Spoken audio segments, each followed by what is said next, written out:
kenapa kadang-kadang aku tengok yang government ni dah ada privilege sebenarnya. Okay, instead of buat bank loan, pakailah LPPSA tu.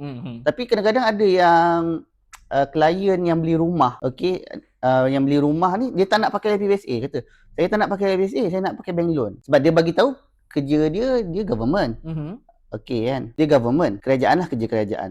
Bila tengok payslip tu nampaklah kerajaan tu kan. Ya tu. Tapi ingat, biasalah kita ingatkan nak ambil LPPSA sebab 95% memang akan ambil LPPSA. Ya betul. Tapi ada certain yang sikit ni dia kata saya tak nak guna LPPSA, saya nak loan bank.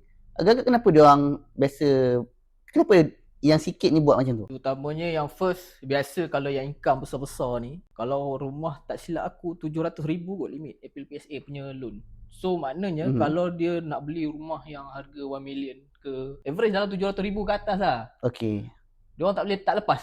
Loan dia cap dekat 700,000 je.